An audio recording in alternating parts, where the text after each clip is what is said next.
The afternoon sun punished the turf of the Titans FC training center, but the heat burning there didn't come only from the sky. Leo "Thunder" Marquez, the most expensive striker in the club's history, was on fire, but not in the way the fans expected. Every shot he took seemed to carry the weight of an announced failure. The ball flew wide, hit the crossbar, or died meekly in the reserve goalkeeper's arms. Around the field, sports journalists scribbled everything with that malicious gleam in their eyes, while teammates exchanged uncomfortable glances. The championship final was only 5 days away, and the man who should be the solution seemed more lost than ever. Leo felt every stare like a sharp blade cutting through his confidence, and the pressure grew like a pot about to explode. That's when Miguel made the mistake. The boy, thin and wearing a faded blue uniform, was just another one of those invisible ball boys who ran after balls during practice. He was 19 years old, with attentive eyes and a quiet manner of someone who preferred to observe rather than speak.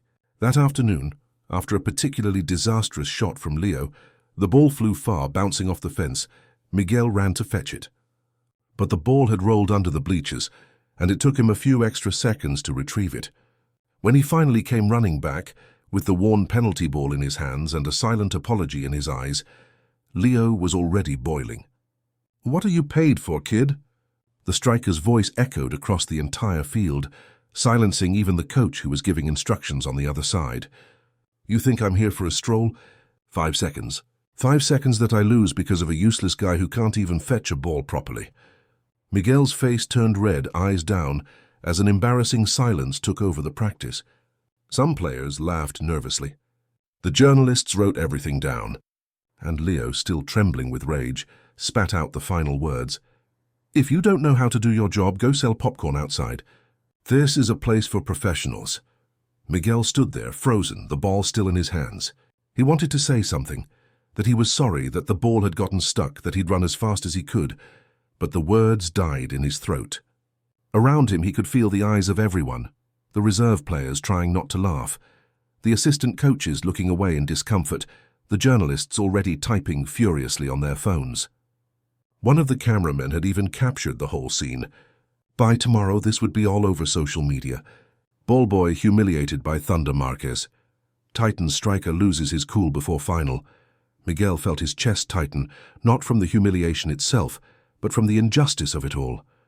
He'd worked at this club for 3 years, never missed a day, never complained. And now, because of 5 seconds, he was being treated like garbage in front of the world. Leo turned his back and stormed toward the locker room, his cleats digging furiously into the grass. Coach Ramirez tried to call after him. "Leo, we still have another hour." But Thunder didn't even look back. He ripped off his practice jersey and disappeared through the tunnel. The training session continued, but the energy had changed. Everyone could feel it.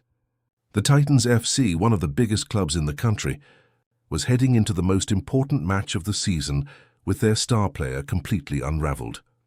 In the shadows near the equipment room, Sergio Amaral watched everything with a satisfied smirk. Sergio was the team's physical trainer, a man in his late 40s with a military buzz cut and a permanent scowl.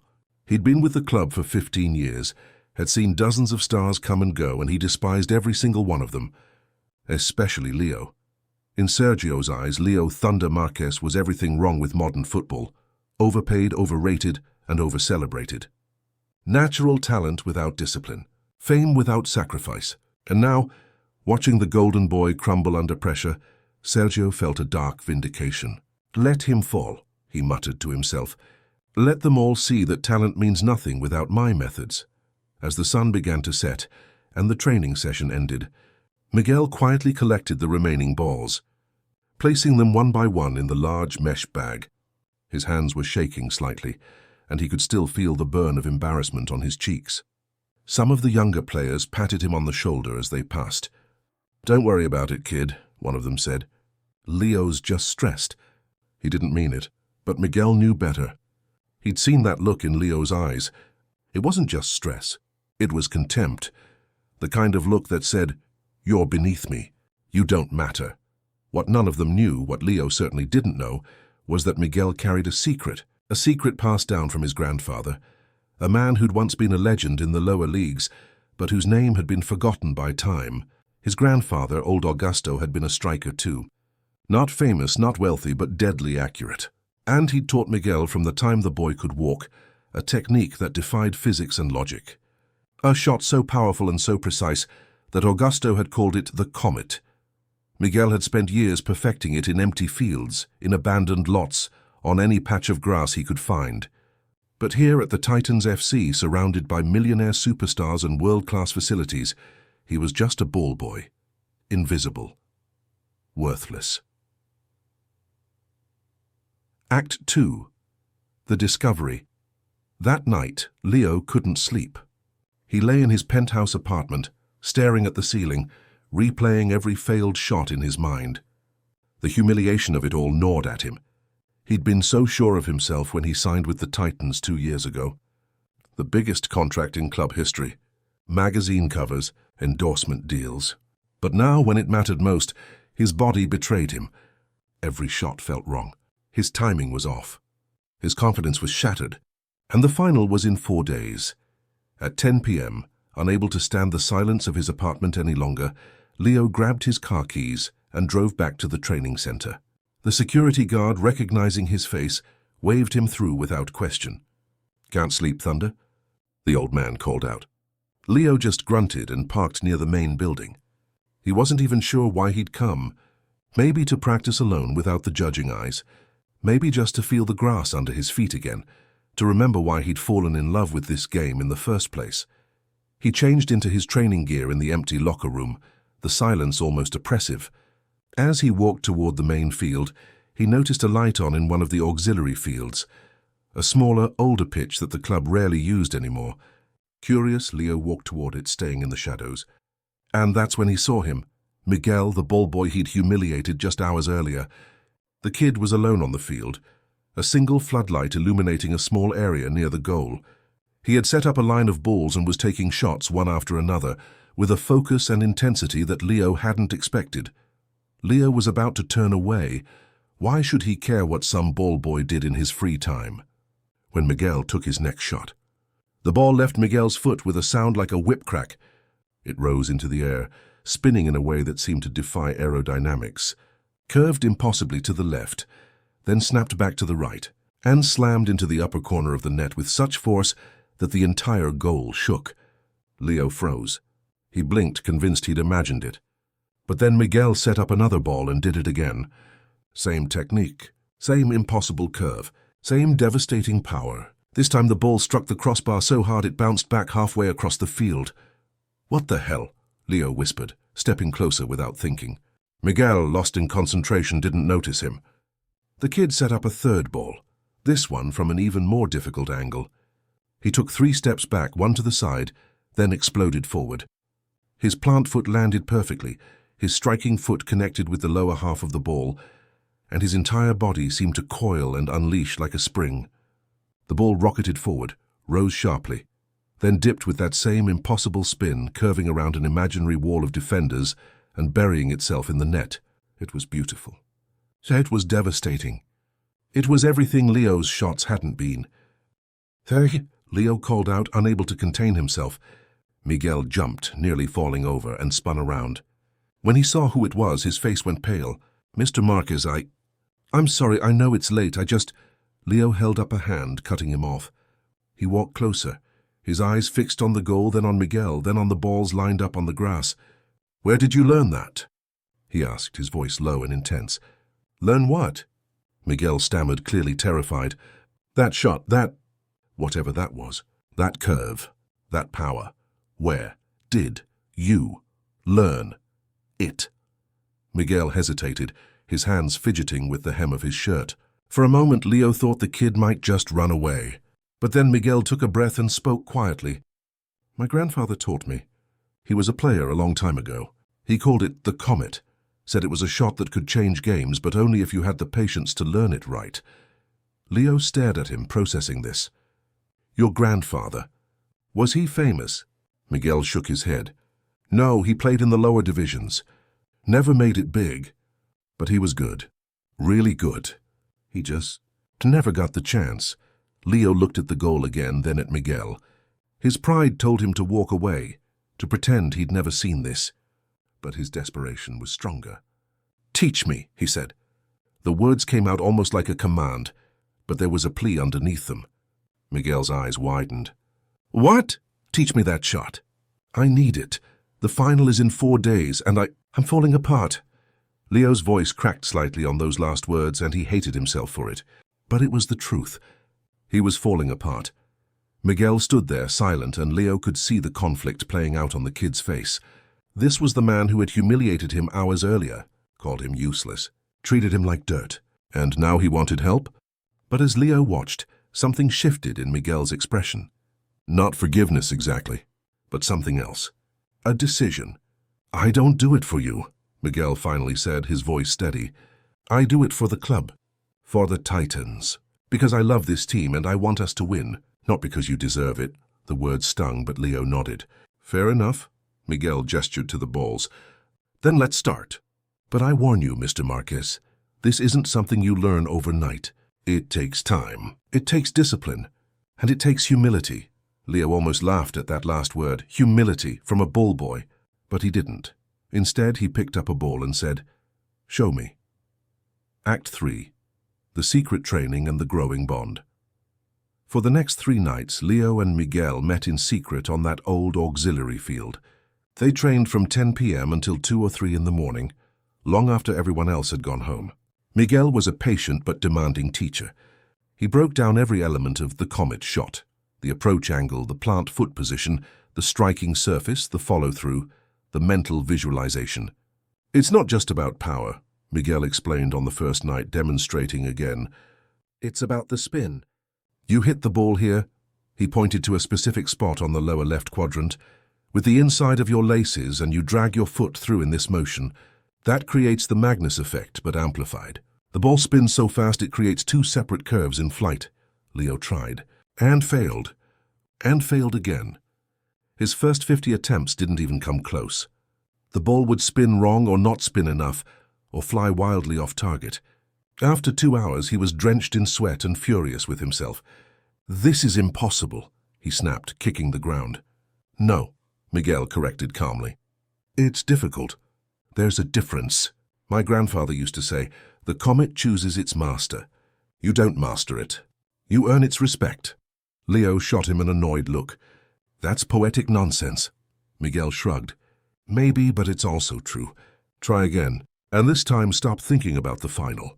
Stop thinking about the pressure. Just think about the ball and where you want it to go." Slowly, painfully, Leo began to improve. By the end of the second night, he managed to produce a shot with the basic curve, though it lacked power. Miguel's face actually showed a hint of approval. "Better. You're starting to feel it. The key is confidence. You have to believe the ball will obey you." They took a water break, sitting on the grass under the stars. For the first time, they actually talked, not as star and ball boy, but as 2 people. "Why do you do this?" Leo asked, gesturing around. "Work here as a ball boy. You've clearly got talent. Why not try to become a player?" Miguel was quiet for a long moment. "I tried. When I was younger, I went to tryouts for 3 different clubs. They all said the same thing. Too small, too slow, not athletic enough. They never even watched me shoot. They just looked at me and decided I didn't fit the profile." He smiled bitterly. "Funny thing is, they were probably right. I'm not fast. I'm not strong. I can't dribble like you or header like the defenders. I just have this one thing my grandfather taught me. And what good is one skill when no one gives you a chance to show it?" Leo felt something twist in his chest. Guilt? Empathy? He wasn't sure. "For what it's worth," he said slowly, "I'm sorry. For what I said yesterday. You didn't deserve that." Miguel glanced at him, surprised. "You mean it?" "Yeah," Leo admitted. "I was angry, scared, and I took it out on you." "That was wrong." Miguel nodded slowly. "Apology accepted. But you need to understand something, Mr. Marquez. You're not the only one under pressure. Every person at this club, from the coach to the janitors, is carrying the weight of this final. The difference is, when you fail, you're still a millionaire. When we fail, we lose our jobs." The words hit Leo like a slap. He'd never thought about it that way. He'd been so consumed by his own fear of failure that he'd forgotten other people had stakes in this too. Real stakes. "Call me Leo," he said quietly. "Not Mr. Marquez, just Leo." Miguel smiled slightly. "Okay, Leo, now get up. We've got work to do." By the third night, Leo was consistently producing shots with power and curve. Not perfect yet, not like Miguel's, but recognizable. The comet was starting to reveal itself to him. As they packed up the balls around 2 a.m., both exhausted, Leo felt something he hadn't felt in weeks. Hope. "You think I can do this in a game?" he asked. Miguel considered it. "Honestly? I don't know. Practice is one thing. A game with 90,000 people watching, with defenders in your face, with everything on the line. That's different.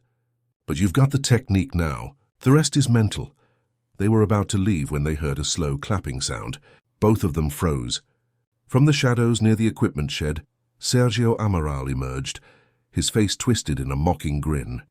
Well, well, well, how touching. The mighty Thunder, taking lessons from the ball boy. This is priceless. Leo's jaw tightened. "Sergio, what are you doing here?" "I could ask you the same thing," Sergio replied, walking closer. "Sneaking around like teenagers. Tell me, Leo, does Coach Ramirez know you're getting private tutoring from the help? Does the press?" "This is none of your business," Leo said coldly. Sergio laughed. "Oh, but it is my business. I'm the physical trainer. I'm responsible for your conditioning, your technique. And here you are undermining my authority by learning party tricks from a nobody." He turned his contemptuous gaze to Miguel. "You think you're special, kid? You think that little shot of yours means anything? In a real game, you'd be crushed in 5 minutes. Miguel didn't respond, but Leo could see his hands clenching. "Leave him alone, Sergio," Leo warned. "Or what?" Sergio challenged. "You'll humiliate me in front of everyone." "So wait. You only do that to people who can't fight back." Leo took a step forward, but Miguel grabbed his arm. "Don't, he's not worth it." Sergio's smile widened. "Smart kid. Knows his place. Unlike some people." He started to walk away, then paused. "Enjoy your little secret training sessions while they last, Thunder. But when you fail in the final, and you will fail, everyone's going to know it was because you wasted your time with this joke instead of following my program." And with that, he disappeared into the darkness. Leo wanted to chase after him, to wipe that smug grin off his face, but Miguel held him back. "He's trying to get in your head." "Don't let him. He knows," Leo said, frustrated. "He's going to tell everyone." "Maybe," Miguel admitted, "but maybe not. He's a bully, but he's also a coward. If he tells the coach, he has to admit he was spying on us. That makes him look petty." Leo hoped Miguel was right, but something about Sergio's expression worried him. The man had looked too satisfied, too confident, like he already had a plan. Act 4. The sabotage begins. The next day at official practice, Sergio didn't say a word about what he'd seen, but Leo could feel the man's eyes on him constantly, watching, evaluating. During a set-piece drill, Sergio pulled Leo aside. "Your form is all wrong," he said loudly, loud enough for nearby players to hear. "You're opening your hips too early." "That's why you keep missing," Leo frowned. "My form is fine, Sergio. Is it?" Sergio challenged. "Because from where I stand, you're changing your technique, trying some weird experimental nonsense, instead of sticking to basics. That's dangerous this close to a final." Other players started to listen. Coach Ramirez walked over. "What's going on?" "Nothing, Coach," Leo said quickly. "Just a disagreement about technique." Sergio smiled that infuriating smile. "Leo here seems to think he knows better than 15 years of professional training methodology. I'm just trying to help him before he embarrasses himself and us in front of the world." Coach Ramirez looked between them, clearly sensing tension but not understanding its source. "Leo, Sergio's one of the best in the business. Maybe listen to what he has to say." "I am listening, Coach," Leo replied, keeping his voice level. "I'm just also exploring other options." "Other options?" Sergio scoffed. "There's only one option. Hard work, discipline, and proven methods. Not fairy tales and magic tricks." Leo bit back his response. "Getting into a public argument would only make things worse." He nodded curtly and walked back to the drill. But he could feel Sergio's satisfaction radiating off him like heat. The man was enjoying this. From his position near the goal, Miguel watched the exchange with growing worry. He knew Sergio's type. Men like that couldn't stand being challenged or circumvented. They had to control everything, had to be proven right. And now that Sergio knew about their training, he would do everything in his power to prove it was worthless. Miguel's fears were confirmed that night. When he and Leo met at their usual field at 10 p.m., they found it flooded. Someone had turned on the sprinklers and left them running for hours. The ground was a muddy swamp, completely unplayable. "Damn it," Leo cursed, looking around. "Did the groundskeeper make a mistake?" "No," Miguel said quietly, staring at the waterlogged field. "This was deliberate. Look, only this field is flooded. The others are fine." Leo's face darkened with understanding. "Sergio." They tried to use another field, but it wasn't the same. The angles were different, the lighting was wrong, and worst of all, they couldn't risk being discovered somewhere more public. After an hour of frustrating attempts, they gave up. "We'll try again tomorrow," Miguel said, though he didn't sound confident. "Maybe we can—" "He's going to keep sabotaging us," Leo interrupted. "Every chance he gets. Until we give up or until the final is over and I've failed." "So what do we do?" Miguel asked. Leo thought for a moment. "We adapt. We get creative. And we don't give him the satisfaction of quitting." For the next 2 days, they played a cat-and-mouse game with Sergio. They'd planned to meet at one field, only to find it mysteriously unavailable. They'd arrange an early morning session, and Sergio would schedule a mandatory team meeting at the same time. On one occasion, all the practice balls disappeared from the equipment room, every single one. It took the club staff 3 hours to find them, locked in a storage shed that no one had the key to. Leo was furious, but Miguel remained oddly calm. "He's scared," the young man observed. "Why else would he go to all this trouble? He knows the comet works. He knows you're improving, and that terrifies him because it proves his way isn't the only way." "I don't care about proving him wrong," Leo growled. "I care about being ready for the final. And at this rate, I won't be." "Then we train smarter, not longer," Miguel said. "You already have the technique. Now you just need to maintain it. Keep it sharp. We don't need hours every night. We need quality minutes." They started taking every spare moment they could find, 20 minutes during lunch break, when Sergio was in meetings, 30 minutes after official practice ended, before the lights were shut off. Even just 10 minutes of visualization exercises in the locker room, with Miguel quietly coaching Leo through the mental preparation, it was working. Slowly but surely, Leo's confidence in the comet grew. In official practices, he started taking more shots, and while he hadn't unveiled the full technique yet, saving it for when it mattered, his accuracy and power were noticeably improving. The other players commented on it. The coach smiled for the first time in weeks, and Sergio's face grew darker and darker with each passing day. The night before the final, Leo managed to sneak onto the training grounds one last time. Miguel met him carrying a single ball, one he'd hidden in his locker to keep it safe from Sergio's sabotage. "Last practice," Miguel said, handing it over. "Make it count." Leo took the ball, feeling its weight, its texture. He'd become intimately familiar with this specific ball over the past week. He set it up, took his approach, and struck it cleanly. The comet blazed through the air, curved impossibly, and rocketed into the top corner. "Perfect." "You're ready," Miguel said, smiling. But as they walked back toward the facilities, they found their path blocked. Sergio stood there, flanked by 2 security guards Leo didn't recognize. The physical trainer's expression was triumphant. "Miguel Santos," Sergio announced formally, "you're being detained for questioning regarding a serious breach of club security and ethics." "What?" Miguel looked stunned. "What are you talking about?" Sergio pulled out his phone, showing what appeared to be an email thread. "We've received information that you've been leaking tactical information about our game plan to representatives of the opposing team.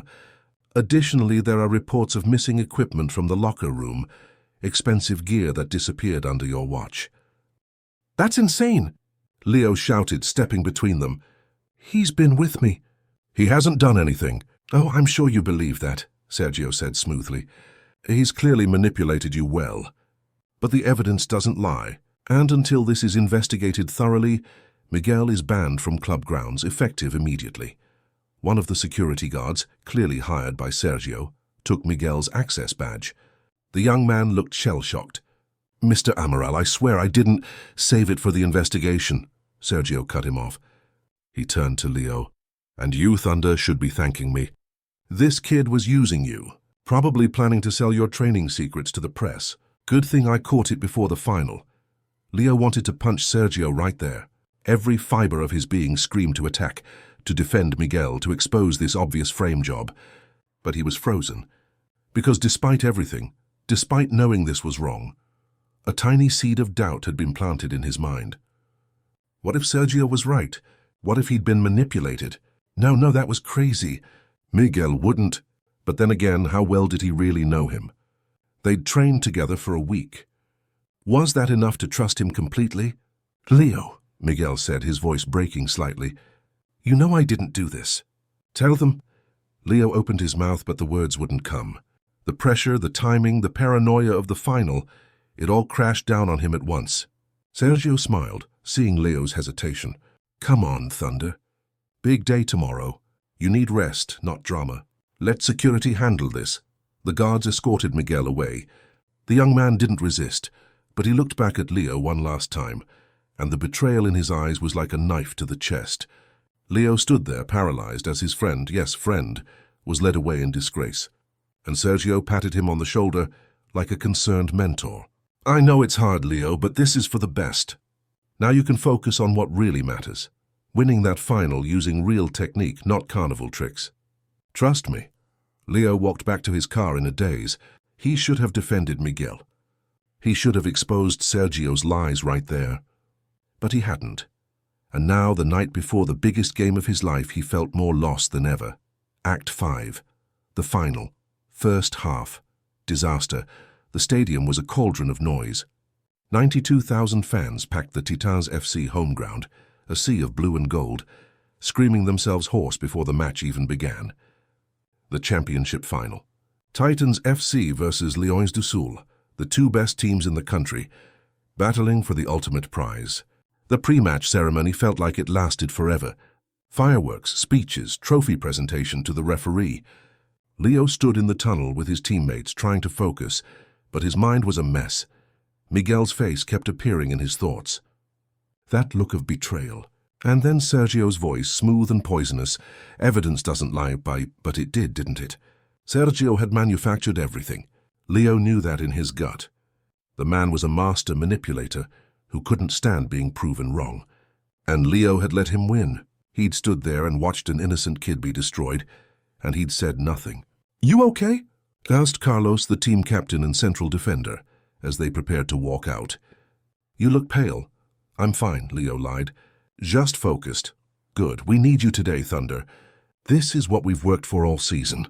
The whistle blew. The match began. And from the first minute it was clear that Leo was not okay. He was distracted, sluggish, second-guessing every movement. In the 8th minute, he received a perfect through ball with only the goalkeeper to beat. Normally this would be a sure goal. But Leo hesitated, overthinking the shot, and the defender recovered in time to block. The crowd groaned. By the 15th minute, the Lions had scored. A quick counter-attack exposed the Titans' defense, and their striker slotted it home with clinical precision. The visiting fans erupted in celebration. The Titans' faithful groaned in despair. Coach Ramirez was shouting from the sideline, gesturing frantically. Leo could see Sergio standing next to the coach, arms crossed, that same smug expression on his face. Like he'd predicted this. Like he wanted this. Leo's frustration grew. In the 23rd minute, he received another chance. A corner kick found him unmarked in the box. He jumped, connected with the header, but put it wide by inches. The crowd's frustration was palpable now. Some fans were starting to boo. Their golden boy, their record signing, was collapsing under pressure. At the 30-minute mark, disaster struck again. The Lions scored their second goal, another devastating counterattack. 2-0. The Titans looked shell-shocked. Some players' heads were dropping. Leo felt like he was drowning. He couldn't find his rhythm, couldn't connect with his teammates, couldn't shake the image of Miguel being led away. And every time he looked at the sideline, there was Sergio watching him fail with barely concealed satisfaction. Come on, Leo, Carlos shouted, grabbing him by the shoulders after the second goal. Snap out of it. We need you. I know, Leo said desperately. I'm trying, then try harder. This is the final! But trying harder wasn't working. By halftime, the Titans were lucky it was only 2-0. The Leois had completely dominated, and Leo had been the worst player on the pitch. As the team trudged into the locker room, the atmosphere was funereal. Coach Ramirez tried to rally them. "We've been in tough spots before. We can come back. We have the talent. We have the determination, but we need everyone playing at their best. That means you, Leo. I need Thunder Marcus, not whoever that was out there." Leo sat with his head in his hands, unable to respond. Sergio walked over, crouching beside him. In a voice low enough that only Leo could hear, he said, "See? This is what happens when you abandon proven methods for circus tricks. You chased a fantasy, and now you're paying the price. Good thing we caught that ball boy before he could do more damage, right?" Leo's head snapped up. "You know he didn't do anything. You framed him." Sergio's smile was razor-thin. "Can you prove that? Do you have evidence? Or are you just going on feelings? Because feelings don't win championships, Thunder. Discipline does. Hard work does. My methods do." Something in Leo's mind clicked. The pieces started falling into place. The timing of Miguel's exposure the night before the final. The convenient evidence. The way Sergio had been sabotaging their training all week. And now here in the locker room, the man's barely concealed glee at Leo's failure.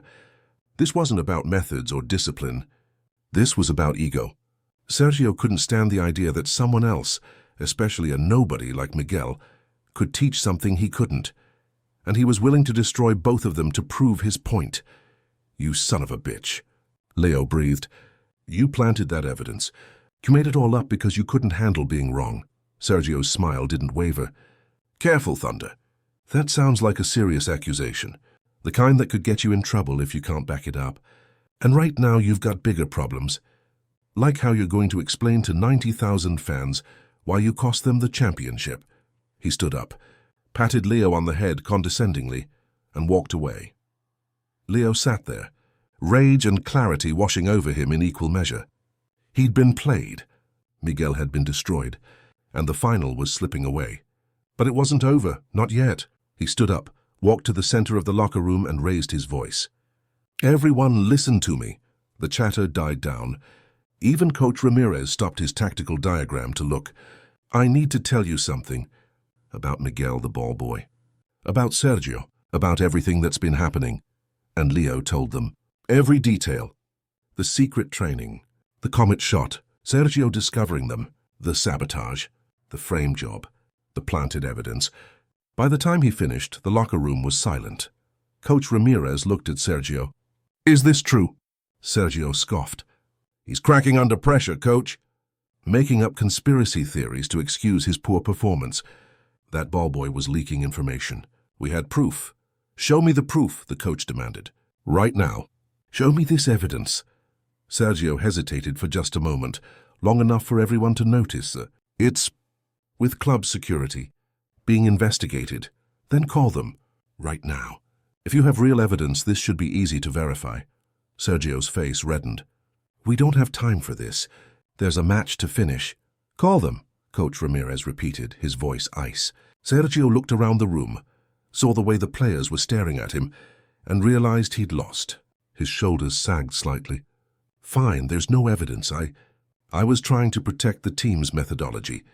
That kid and his grandfather's nonsense were contaminating our approach. We spent years building a system, and Thunder here threw it away for a magic trick." The locker room exploded in angry shouts. Carlos had to physically restrain one of the younger players from attacking Sergio. "Get out," Coach Ramirez said coldly. "You're fired. Security will escort you from the premises after the match. And you'll be lucky if Miguel doesn't press charges." Sergio's face twisted with rage and humiliation. He pointed at Leo. "You'll fail anyway. That shot won't work. You're not good enough to—" "Out!" the coach roared. Sergio left, slamming the door behind him. The locker room buzzed with shocked conversations. Coach Ramirez turned to Leo. "This